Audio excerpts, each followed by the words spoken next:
नमस्कार। मैं अशोक कुमार पांडे और स्वागत है आपका टीसीएच पर। हिंदी प्रदेशों में जो सारा चुनावी तमाशा चल रहा है उसको तो हम लोग बहुत अच्छी तरह से जानते हैं, लेकिन गुजरात अपने आप में एक ऐसा स्टेट है जिसके बारे में खबरें बाहर बड़ी मुश्किल से, और गुजरात एक ऐसा स्टेट है जहां पर 30-35 साल का जो व्यक्ति होगा उसको याद भी नहीं होगा कि कभी वहां कांग्रेस की सरकार थी। पिछली बार 26 की 26 सीटें गुजरात ने मोदी जी और अमित शाह जी को दी थी। गांधीनगर एक ऐसी सीट है जो एकदम सेफ हेवन रहा है गुजरात का। लाल कृष्ण आडवाणी वहां से लड़ते थे और एक बार पर्चा भरने आते थे, एक बार और आते थे, उतने में वो चुनाव जीत जाते थे। अमित शाह सब देखते थे। अमित शाह जी खुद चुनाव वहां से लड़ते हैं, आराम से जीत जाते हैं। उसके बावजूद वहां से खबरें ये आई कि जो प्रत्याशी वहां लड़ रहे हैं उनको वहां से हटाने का मतलब सूरत का खेल जो था कि सारे के सारे लोग अपना पर्चा वापस ले लें और बिना लड़े जीत जाए, वो गांधीनगर में दोहराने का काम हुआ। बाकायदा एक वीडियो आया जिसमें एक निर्दलीय उम्मीदवार रोता हुआ नजर आया। लेकिन कांग्रेस के प्रत्याशी वहां गुजरात महिला कांग्रेस की अध्यक्ष रही हैं, वो अभी भी चुनाव लड़ रही हैं, उनके बयानात लगातार आते हैं। इसके अलावा भी गुजरात में पुरुषोत्तम रूपाला के एक बयान के बाद जिस तरह से जो वहां क्षत्रिय कम्युनिटी है, दरबार कम्युनिटी है, उसके बीच में एक काफी रोष दिखाई दिया। उसका क्या असर हुआ? इस बार कहा जा रहा है कि शायद 26 की 26 सीटें दोहरा पाना आसान नहीं होगा। कांग्रेस और आम आदमी पार्टी का समझौता भी हुआ है। आम आदमी पार्टी ने 17% का अच्छा खासा अपना vote bank last time show किया था। इन सारी चीजों को समझने के लिए हमने इस बार गुजरात से दो बहुत सीनियर लोगों को आमंत्रित किया है। प्रोफेसर हेमंत शाह हैं, जो पहले भी हमारे चैनल पर कई बार गुजरात के बारे में हमसे बात करते रहे हैं, और सीनियर जर्नलिस्ट दिलीप पटेल साहब हैं, जिनको हमने आमंत्रित किया इस बार चुनाव का पूरा खेल समझने के लिए। आप दोनों लोगों को नमस्कार। नमस्कार। नमस्ते। दिलीप सर, मैं आपसे बात शुरू करना चाहूंगा। क्या चल रहा है गुजरात में? किसी स्पेसिफिक सवाल की जगह मैं चाहूंगा कि आप अपनी एक थोड़ी डिटेल टिप्पणी हम लोगों को दें कि गुजरात में चल क्या रहा है। चुनाव कुछ जगह पे हो गया है, कुछ जगह पे होना है, छतरी एजिटेशन पूरा था, अभी गांधीनगर से जो खबरें आ रही हैं, तो इन सबको लेके आपको क्या लग रहा है? इस बार कुछ चीजें बदली हुई हैं या वैसे ही हैं या क्या है? हाँ, बदली हुई तो है, काफी बदली हुई है। ज्यादातर जो वोटिंग हुआ है और वोटिंग की जो पैटर्न है, ये दोनों में काफी बदलाव दिखाई दे रहा है। पिछले दोबारा का इलेक्शन देखा जाए तो एक तो इसमें एक बात है कि लो वोटिंग हुआ है। चाहे ये नरेंद्र मोदी का बड़ौदा हो, मणिनगर हो, राजकोट हो, ये तीनों तीनों सीट ऐसी हैं जहां पे नरेंद्र मोदी ने कंटेस्ट किया था। और तीसरी जो सबसे बड़ी बात यह है कि अमित शाह का जो कंस्टिट्यूंसी है वहां भी काफी लो वोटिंग हुआ है। तो लोगों ने नरेंद्र मोदी की अपील नहीं मानी है, अमित शाह की बात नहीं मानी है। तो इस बार काफी सारा बदलाव होने की संभावना दिखाई दे रही है। और इसी वजह से उन्होंने जो सूरत में ड्रामा किया, सूरत में जो कांग्रेस के साथ किया, दूसरे दूसरे कैंडिडेट के साथ जो किया, और ये पूरा गुजरात में देखा, तो उनसे गुजरात के लोग खुश तो नहीं है। खास करके ये जो वोटिंग पैटर्न हम देख रहे हैं, तो पिछले 1-2 घंटे में काफी सारा वोटिंग हुआ है। अमित शाह की कंस्टिट्यूंसी हम देखें गांधीनगर में, तो गांधीनगर में कलोल जो सबसे बड़ा इलाका है गांधीनगर कंस्टिट्यूंसी में, तो वो अमित शाह के अंदर में, अमित शाह की सीट के अंदर में आता है। तो कलोल में जो बोगस वोटिंग हुआ है, अमित शाह को भी बोगस वोटिंग करना पड़ा। काफी वीडियो इनके सामने आई है, काफी सारे इनके एलिगेशंस भी हुए हैं कि जेल से कई लोगों को छुड़वा कर इलेक्शन गया है, और काफी सारे इनके वीडियोस भी बाहर आए हैं। तो ये सब देखते हुए ऐसा लगता है कि अमित शाह खुद डरे हुए हैं, और या तो वो 10 लाख मार्जिन से जीतना चाहते हैं। दो बात है अमित शाह के बारे में। तो मुझे ऐसा लगता है कि यहाँ पे इस बार आसान जीत भाजपा को नहीं होगी। यहाँ के जो प्रेसिडेंट है सीआर पाटिल, उन्होंने कहा था कि 26 सीट में हम 5 लाख के मार्जिन से जीतने वाले हैं, मगर अब ऐसा लगता है कि 1-2 सीट से ज्यादा 5 लाख से मार्जिन नहीं होगी। तो अभी तो ऐसा दिखाई दे रहा है। और आप बाकी का आप पूछ सकते हैं कि क्या एक्चुअली आप क्या जानना चाहते हैं। एक सवाल मैं जोड़ दूं आपसे कि ये 10 लाख की वोटिंग से जो जीतना चाहते हैं या 10 लाख वोटों से जो जीतना चाहते हैं, ये बात कई जगह पे आई। इसके पीछे क्या आपको लगता है? खुद को उत्तराधिकारी के रूप में पेश करना? क्योंकि देखिए, चुनाव तो चुनाव है। आप 10,000 वोट से जीते, 10 लाख वोट से जीते, आप चुनाव जीत जाते हैं तो लोकसभा में जाते हैं। हमने तो ऐसा केस भी देखा है कि 200-400 वोट से लोग जीत के गए हैं। पद वही होता है, सारी प्रतिष्ठा वही होती है, कोई फर्क नहीं होता है। तो ये 10 लाख वाला क्या है? क्या मोदी जी का उत्तराधिकारी, क्या योगी के साथ कोई कंपटीशन का मामला है या कुछ और है? 10 लाख की ये मार्जिन क्यों चाहते हैं? अभी अभी गुजरात में देखा जाए तो नरेंद्र मोदी के अलावा दो लोग ऐसे हैं कि यहाँ वो सीएम नहीं होते हुए भी सीएम है। यहाँ हर ऑर्डर उनके माने जाते हैं। एक है अमित शाह और दूसरे है सीआर पाटिल जो बीजेपी के प्रेसिडेंट है। तो इसमें दोनों के बीच यहाँ पे काफी कंपटीशन है। सीआर पाटिल के सामने अच्छा। अमित शाह है और अमित शाह के सामने सीआर पाटिल है। शुरू में दोनों के बीच में नहीं बनती थी, बाद में कॉम्प्रोमाइज करना पड़ा। तो ये इसमें सबसे बड़ी बात मुझे ये जो लगती है 10 लाख की बात कि सीआर पाटिल जो है उन्होंने पूरे देश में सबसे ज्यादा वोट जुटाए थे। तो ये बात है उनको आगे ले गई। नरेंद्र मोदी ने भी ये बात कई बार कही कि सीआर पाटिल ने सबसे ज्यादा वोट लिया है। तो ये जो आप बता रहे कि कौन इनके वारिसदार हो सकते हैं, तो ये वारिसदार की दोनों के बीच में जो हम कंपटीशन देखते हैं, तो इसमें ये अमित शाह भी अब मानते हैं कि भाई नहीं, मुझे 10 लाख वोट से जीतना है और इसके लिए जो भी करना पड़े तो वो मैं करूंगा। और उन्होंने किया, काफी कुछ किया गांधीनगर में जो आज तक देश के सामने नहीं आया है। तो 10 लाख जो है वो बेसिकली कंपटीशन में अपने आप को आगे करने के लिए 10 लाख वाला पूरा मामला है। हाँ, लेकिन जब ये सारा कुछ सामने आ रहा है, यस। देश के सामने भले नहीं आया हो, मोदी जी को तो ये पता ही है और पार्टी को भी पता है कि वहां पे क्या क्या हुआ है जो आप बता रहे हैं और जो चीजें बाहर नहीं आई हैं। तो अब इसमें अगर कांग्रेस ने एक बड़ा अच्छा वीडियो जारी किया था, वो क्रिकेट को जोड़कर एक वीडियो जारी किया था, जिस वीडियो में वो दिखा रहा था कि किस तरह से विकेट कीपर को पटाकर, किस तरह से फील्डर को पटाकर मैच जीता गया है। तो उस तरह से जीते हुए मैच के बारे में खिलाड़ी को तो खैर सच्चाई पता होती है। हेमंत भाई, मैं आपसे जानना ये चाह रहा था कि ये लो वोटिंग का कारण क्या है? और ये इस सवाल के पीछे मेरे मतलब दो चीजें हैं। पहली बात तो ये कि पिछले विधानसभा में गुजरात में बहुत जबरदस्त प्रदर्शन किया है भारतीय जनता पार्टी ने, कांग्रेस लगभग साफ हो गई है। उसके बाद कांग्रेस के कई बड़े नेता और भारतीय जनता पार्टी में शामिल हो गए हैं।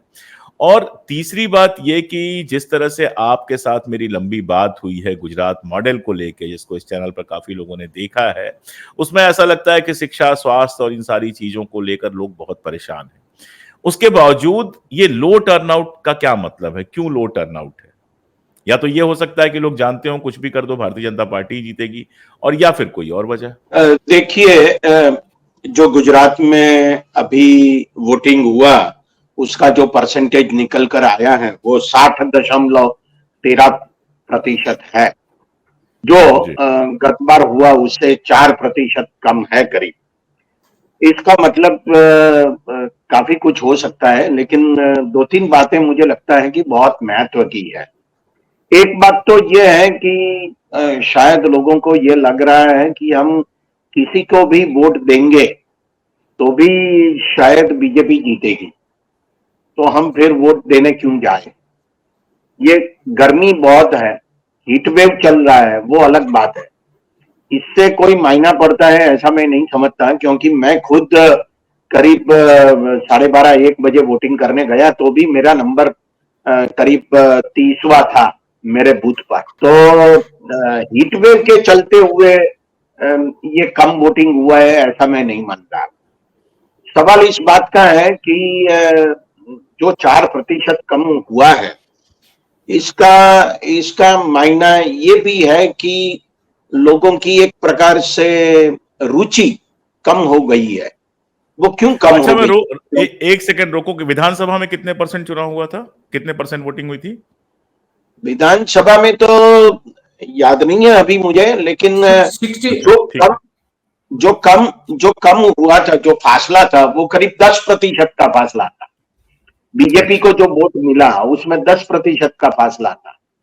अब जो वोटिंग हुआ है अभी, उसमें जो अभी बात चल रही है कि हमारे यहाँ ऐसा तो है नहीं कि अपने आप लोग वोटिंग करने जाएंगे। तो जो पेज प्रमुख का एक प्रकार से जो स्ट्रेटेजी बनाई गई थी, पूरी रणनीति बनाई गई थी बीजेपी के द्वारा, वो कंप्लीटली फेल हो गई है। पेज प्रमुख का मतलब ये था कि जो वोटिंग लिस्ट है, वोटर्स लिस्ट, उसका जो एक पेज है जिस पेज में मोटे तौर पे 150 के करीब वोटर्स होते हैं, उसका एक प्रेसिडेंट बना दिया था बीजेपी ने। तो अगर वो प्रेसिडेंट अगर अपने 150 वोटर्स का ख्याल रखेगा तो बहुत बड़ा काम हो जाएगा। 80-90% वोटिंग होनी चाहिए, लेकिन ये स्ट्रेटेजी खत्म हो गई, ऐसा इस बार कह सकते हैं, क्योंकि 4% वोटिंग कम हुआ। अब देखिए 26 जो सीटें हैं गुजरात में, उसमें से सिर्फ 9 सीट ऐसी है जिसमें 60% से ज्यादा वोटिंग हुआ है, बाकी जगह नहीं हुआ है। गांधीनगर में भी नहीं हुआ जहां अमित शाह लड़ रहे हैं चुनाव। तो ये मुझे लगता है कि एक बहुत बड़ी बात है। लेकिन मुझे मेरे सामने जो एक घटना हुई है वो मैं आपको उसका मैं जिक्र करना चाहूंगा। एक यंग लेडी फिजियोथेरेपिस्ट, जिसकी उम्र शायद 30-32 होगी, उससे ज्यादा नहीं होगी, उनसे मेरी बात हुई। मैंने उनसे पूछा तुम वोट करने नहीं गई? उन्होंने कहा नहीं, मैं नहीं गई वोट करने। मैंने कहा क्यों वोट करने नहीं गई? साहब देखिए ना, आपको मालूम है इस देश में लोकतंत्र खत्म हो रहा है, मैं वोट करने जाऊंगी तो भी लोकतंत्र तो खत्म ही होने वाला है। ये अगर बंदा जीत गया तो मैं वोट करने क्यों जाऊं? ये एक पढ़ी लिखी डॉक्टर महिला, यंग महिला बोल रही है। शायद ऐसे कोई और लोग भी हो सकते हैं गुजरात में कि जिनको लगता है कि हम कुछ भी करें लोकतंत्र खत्म होने जा रहा है, तो हमें वोट करने की आवश्यकता नहीं है, या हम वोट करने जाएंगे तो उसका कोई मतलब नहीं होता।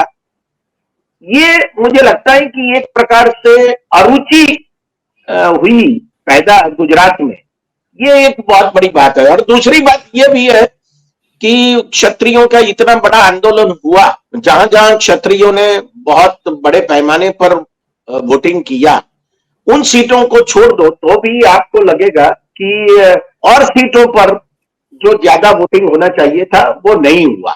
सबसे ज्यादा जो वोटिंग हुआ है वो वलसाड़ में हुआ है, जहां मोटे तौर पर क्षत्रिय आबादी बहुत कम है। वहां तो आदिवासी इलाका है और कांग्रेस का एमएलए जो है अनंत पटेल, वो वहां से प्रत्याशी है। तो आप देख लीजिए कि जो पूरा पैटर्न आपको दिखाई देता है, वो पढ़े लिखे लोग जहां रहते हैं गुजरात, और ज्यादा धनी लोग जहां रहते हैं, वहां पर मोटे तौर पे वोटिंग कम हुआ है अन्य इलाकों के बदौलत, ऐसा लग रहा है।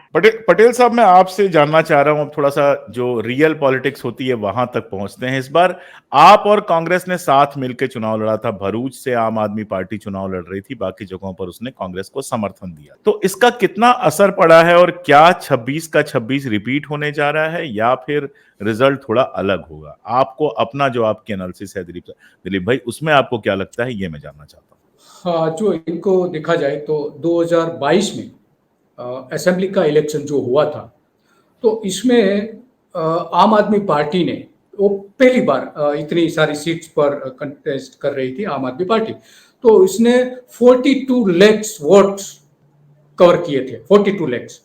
तो उनकी वजह से काफी सीट्स ऐसी थी कि ये आम आदमी की पार्टी की वजह से कांग्रेस को कई सीटें, कई इनके प्रत्याशी थे वो हार गए थे। तो इस बार ऐसा नहीं दिखाई दे रहा है। हाँ, पहली बात तो ये है, क्योंकि कांग्रेस और आम आदमी पार्टी कई जगह पे साथ मिलकर काम कर रहे थे, कई जगह पे। अच्छा, उनके आम आदमी पार्टी के 2 कैंडिडेट से वहां तो वो कर ही रहे थे, कांग्रेस और आम आदमी पार्टी दोनों। बाकी की जो सीट्स है वहां पे भी ऐसा दिखाई दे रहा था। आम आदमी पार्टी के जो लीडर्स है वो कैंपेनिंग के लिए, कांग्रेस की कैंपेन के लिए जा रहे थे, और कांग्रेस के कई लोग जो है वो भी, राहुल गांधी भी गए थे भरूच में। तो इस तरह से हम देख सकते हैं कि कांग्रेस और आम आदमी यहाँ मिलजुल के इलेक्शन कंटेस्ट किया है, तो उनका असर। सुनीता केजरीवाल भी वहां पे गई थी जी। हाँ हाँ, और काफी सारे आम आदमी पार्टी के 6 नेशनल लीडर्स आ चुके थे भरूच में। तो काफी लोग आके गए, कैंपेन किया कांग्रेस का, और कांग्रेस के लीडर्स ने भी कैंपेन किया, तो दोनों ने किया है। तो इनका असर तो दिखाई दे रहा है, दिखना चाहिए, ऐसा मुझे अभी लगता है। और बाकी रही जो कई काफी सीट्स ऐसी है कि जहां पे पहली बार ऐसा लग रहा है बीजेपी को कि वो हार रही है, ऐसा लग रहा है उनको। तो ऐसी 3 सीट जो है इसमें ऐसा लगता है कि 3 सीट जामनगर है, सुरेंद्रनगर है और बनासकाठा। और बनासकाठा आज तक जो वोटिंग हुआ तब तक था कि ये जीत रही है, मगर वोटिंग के दिन बोगस वोटिंग काफी सारा हुआ है बनासकाठा में, तो शायद कांग्रेस नहीं जीत सकेगी। मगर जो आनंद है, आनंद में शायद कांग्रेस जीत सकती। तो ऐसी ये जो 3 सीट है तो कह सकते हैं कि वहां पे कांग्रेस ने काफी सारा फाइट किया है भारतीय जनता पार्टी के सामने। तो ये 3 सीट है। और दूसरा कह सकते हैं कि भरूच वाला जो सीट है, भरूच में किस तरह का टर्न आउट होता है वो सबसे ज्यादा है, देखना पड़ेगा। मगर ये 3 सीट तो मुझे ऐसी लगती है कि भारतीय जनता पार्टी के जो कैंडिडेट है उनके सामने काफी सारा उन्होंने टक्कर लिया है, काफी सारा मुकाबला किया है। तो वहां भाजपा को जीतना शायद मुश्किल हो सकता है। आफ्टर ऑल तो वोटर्स जो है उन्होंने वोटिंग किया है, तो जब काउंटिंग होगा तब फाइनल हम कर सकते हैं। अभी तो हम सिर्फ एज्यूम कर सकते हैं कि ऐसा हो। जाहिर तौर पे अभी भविष्यवाणी करना तो बिल्कुल भी सही नहीं होगा। आदिवासी वोटों के बारे में मैं जानना चाह रहा था। आदिवासी वोट किसी जमाने में कांग्रेस का वोट बैंक हुआ करते थे, उसके बाद वो सरक के भारतीय जनता पार्टी की तरफ गए। इस बार आदिवासी वोटों का क्या रुझान दिखा है आप? इसमें पहली बार ऐसा हुआ है, शायद हमारे जो प्रोफेसर वो भी इनके साथ सहमत होंगे कि भारतीय जनता पार्टी में जो केशुभाई पटेल की एक पार्टी थी वो पूरे की पूरी मर्ज हो गई थी। तो ये दूसरा ऐसा इंसिडेंस है कि एक पूरी की पूरी पार्टी भारतीय जनता पार्टी में मर्ज हो गई। वो ट्राइबल पार्टी थी। तो ट्राइबल पार्टी का जो वोट है वो गेन करने के लिए भारतीय जनता पार्टी ने जो करना चाहिए था वो किया। तो ये पहली बात तो ये कि उनको ऐसा लगता था कि ट्राइबल में जो वोट अगर लेना है तो इस तरह का करना पड़ेगा, तो उन्होंने ये पहला स्टेप किया है। दूसरी बात तो ये है कि जो ट्राइबल एरिया है वहां पे खास करके भरूच का जो भारतीय जनता पार्टी का कैंडिडेट है तो वो किसी को पसंद नहीं है। ये एक भी भारतीय जनता पार्टी के लीडर को पसंद नहीं, क्योंकि वो सच बोलते हैं। नरेंद्र मोदी को भी सच कह देते हैं, CR पाटिल को भी सच कह देते हैं, और उनको खुद लगता है वो सच बोलते हैं। पार्टी को जो भी करना है वो कर सकते हैं, ऐसा वो मानते हैं। तो इस बार उनको मजबूरन टिकट देनी पड़ी, मजबूरन, वो ट्राइबल है, मजबूरन देनी पड़ी। तो ऐसा लगता है कि भारतीय जनता पार्टी को पहले से ही शक था कि इस बार ट्राइबल का वोट है वो उनको नहीं मिलने वाला है। तो इनके लिए जो भी कुछ करना पड़े तो वो करना चाहिए, ऐसा लगता है। तो अभी तो ट्राइबल में 3 सीट वैसे तो मजबूत है। एक तुषार चौधरी जो है वो एक्स चीफ मिनिस्टर के सन है, और दूसरा है वलसाड़ में अनंत पटेल जो है वो भी काफी सारा उन्होंने किया था। मगर सभी जगह पे ऐसा लगता है कि भारतीय जनता पार्टी को मुश्किल तो है, उनको जो ट्राइबल में जो वोट मिलना चाहिए वो नहीं मिलेगा, ऐसा लगता है। शाह सर, मैं यही सवाल आप तक लेके जा रहा हूं कि आपको क्या लगता है। मतलब मैं ये सवाल इसलिए पूछ रहा हूं क्योंकि जिस तरह से कांग्रेस से लोग बीजेपी में गए पिछले विधानसभा चुनाव के दौरान, उसके बाद हार्दिक पटेल का तो क्या नाम लेना है, वो तो पहले ही जा चुके थे, उसके बाद भी काफी लोग गए।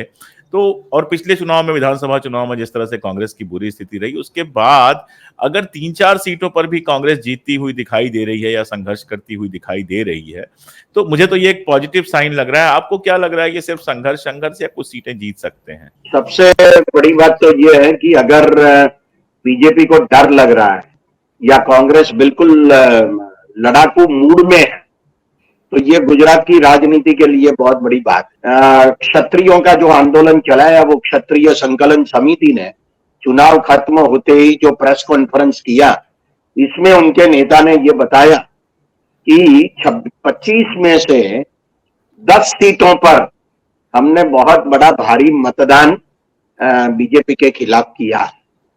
इसका मतलब वो तो चाहते ही है और वो कहते भी है कि कांग्रेस को 10 सीट मिल सकती है, ऐसा उन्होंने प्रेस कॉन्फ्रेंस में बताया है चुनाव खत्म होने के बाद।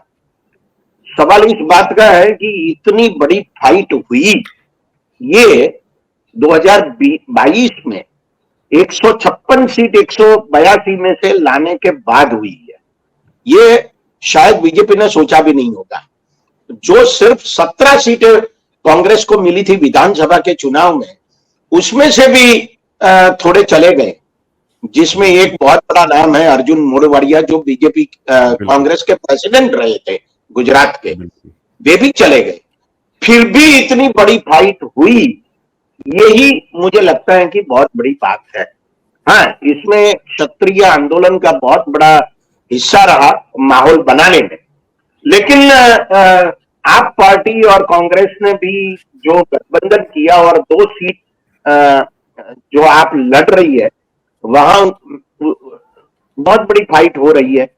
और जो वलसाड़ में कांग्रेस के अनंत पटेल जो हमारे विधान सदस्य हैं, वो भी बहुत बड़ी फाइट दे रहे हैं, क्योंकि वो एक स्थानीय नेता के रूप में उनका जो उभार हुआ है कम से कम अंतिम 2 सालों में, वो बहुत बड़ा नाम हो गया है उनका। क्योंकि Par Tapi link, river link project जो नरेंद्र मोदी की सरकार ने करने का सोचा, इसके खिलाफ जो बहुत बड़ा आंदोलन हुआ और सरकार ने उस प्रोजेक्ट को हॉल्ट करना पड़ा या कह देना पड़ा कि हम ये प्रोजेक्ट नहीं लाएंगे। इसकी वजह अगर कोई है तो आदिवासी लोग हैं, और उसका नेतृत्व अगर किसी ने किया है तो वो अनंत पटेल, और वो वहीं से लड़ रहे हैं वलसाड़ में। तो ये जो एक लड़ाई का मामला हो गया, वो सीधा केकवॉक है बीजेपी के लिए। ऐसा जो बीजेपी सोचती थी वैसा नहीं हुआ है। अगर 1 या 2 या 3 या 4 या 5 सीट भी अगर कांग्रेस को मिल जाती है, तो आप समझिए कि गुजरात की राजनीति में बहुत बड़ा हंगामा होने वाला है। मैं एक और बात आपको कह दूं, अभी अभी इफ्को की जो डायरेक्टरशिप है उसका चुनाव हुआ, और कांग्रेस में से जो विट्ठल रादड़िया चले गए थे बीजेपी में, उनका बेटा जयेश रादड़िया जो अभी भी बीजेपी में है, उसने बीजेपी के मैंडेट के खिलाफ, और बीजेपी का मैंडेट मतलब अमित शाह का मैंडेट, इसके खिलाफ उन्होंने उम्मीदवारी की और इसके की डायरेक्टरशिप जीत ली। ये आज का समाचार है। तो ये जो बात हुई है गुजरात की राजनीति में, मुझे लगता है कि ये एक चैलेंज है। देखिए, अब 4 उम्मीदवार ऐसे रहे जिसको घोषित कर दिया गया बीजेपी के उम्मीदवार के हिसाब से, लेकिन उन्होंने अपनी उम्मीदवारी छोड़ दी। उन्होंने कहा कि हमें नहीं लड़ना है। अगर उनको होता कि नहीं हम जीतने वाले हैं, तो फिर वो क्यों अपनी उम्मीदवारी वापिस खींच लेते या लड़ना स्वीकार ही नहीं करते।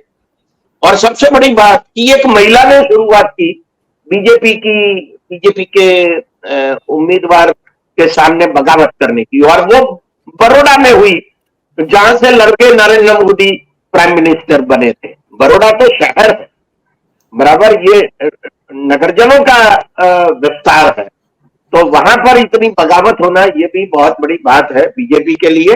मैं ऐसा सोचता हूं कि 156 सीट 182 में से विधानसभा में आ जाने के बाद बीजेपी ऐसी सोचती थी कि 2014 और 2019 में हमने जो 26 सीटें ले ली है वैसा ही होगा, अपने आप हो जाएगा, कुछ ज्यादा प्रयास करने की आवश्यकता भी नहीं होगी। ऐसा जो उसने सोचा था, मुझे लगता है कि उसको लोहे के चने चबाने पड़े हैं कई सीटों पर, इसमें कोई 2 राय नहीं है। तो देखते हैं कि क्या होने वाला है।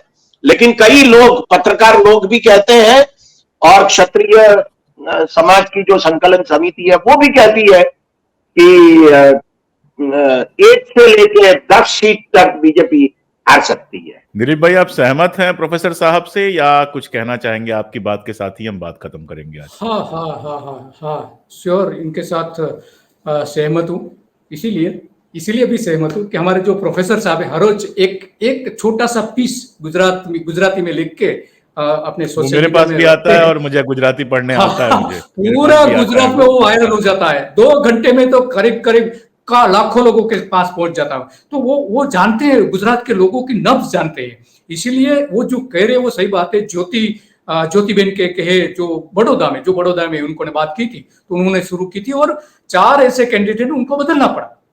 तो ये पहली बार ऐसा दिखाई दिया कि बीजेपी ने खुद ने उनको बदलना पड़ा, पहले ऐसा नहीं होता था। वो नरेंद्र मोदी तय करते थे, अमित शाह तय करते थे कि किसको रखना है, किसको टिकट देना है, किसको नहीं देना है। तो इस बार नहीं हुआ है, तो वो इसके साथ मैं सहमत हूँ। और ज्यादातर ऐसी जगह पे हुआ है कि जो सिटी एरिया है, तो सिटी एरिया में इस बार लो वोटिंग हुआ है। रूरल में हम देखते हैं, रूरल जो असेंबली सीट है वहां पे वोटिंग की पैटर्न हम देखते हैं तो थोड़ा सिटी से थोड़ा ज्यादा है। तो सिटी एरिया में इस बार पहली बार ऐसा देखा गया है कि जो पूरा का पूरा सिटी एरिया है वो बीजेपी का पहले से ही उनका रहा है गुजरात में, तो इस बार कम है। तो उनकी वजह से मैं मानता हूं कि इनके पीछे दो कारण हो सकता है। पहला कारण तो ये मुझे दिखाई दे रहा है कि इनके पहले जो दो इलेक्शन थे, इसमें जो था राम मंदिर का इश्यू, तो वो सिटी में नहीं चला। दूसरा कि लोगों की इनकम, जो गुजरात के लोग पहले देखते हैं उनकी सिक्योरिटी, हिंदू मुस्लिम, और तीसरा देखते हैं उनके इनकम। तो उनकी इनकम पे काफी सारा जो प्रहार हुआ है इस 5 साल में हुआ है। इनकी इनकम काफी कम हो गई है सिटी एरिया में। तो ये मतदान जो कम हुआ है, मुझे लगता है कि ये एक तीसरा कारण हो सकता है। तो मैं प्रोफेसर के साथ सहमत हूं, इसमें तो कोई बात ही नहीं। तो अभी मेरी 2 दिन पहले किसी से बात हो रही थी, कांग्रेस में बड़े पद पर हैं, वो ऐसे ही किसी और इशू पे बात किया था और वो ये बात कह रहे थे कि अगर गुजरात में एक सीट भी हम जीतते हैं इस बार, तो परसेप्शन में चेंज होने में बहुत बड़ी बात होगी, क्योंकि 2 बार से आप लगातार 0 पर हैं, विधानसभा इतनी बुरी तरह से हारे, उसके बाद एक सीट भी बड़ी बात होगी। और 400 पार का जब नारा लग रहा है तो एक एक सीट का बहुत इंपॉर्टेंस होगा। और अगर होम स्टेट से 3 या 4 सीटें चली जाती हैं तो 400 पार के बारे में सोच पाना बहुत मुश्किल होगा, क्योंकि किसी भी स्टेट में सीटें बहुत बढ़ती हुई उस तरह से दिखाई नहीं दे रही। फिलहाल ये सिचुएशन है और हमेशा जब मैं बात करता हूं या जिनसे भी बात करता हूं, मैं कभी सीट के नंबर्स नहीं पूछता हूं, क्योंकि ये किसी को नहीं पता होता है। ना मेरे पास कोई सर्वे टीम है, ना प्रोफेसर साहब के पास है, ना दिलीप भाई के पास है। जो खबरें आती हैं उसके आधार पर जो समझदारी बनती है वो हम आपसे शेयर करते हैं। आज भी हम किसी तरह की भविष्यवाणी नहीं कर सकते हैं। जो हम कह रहे हैं हो सकता है रिजल्ट उसको पूरी तरह से सही साबित कर दें, और हो सकता है कि पूरी तरह से गलत साबित कर दें। इलेक्शन प्रेडिक्शन करना हमारा काम नहीं है, एनालिसिस करना हमारा काम है। और गुजरात की एक तस्वीर मैं आपको दिखाना चाहता था, इसलिए 2 विद्वानों को मैंने आमंत्रित किया। आज के लिए इतना ही, बहुत शुक्रिया। और गुजराती में कहते हैं आवजो, नमस्कार। आवजो, नमस्कार जी।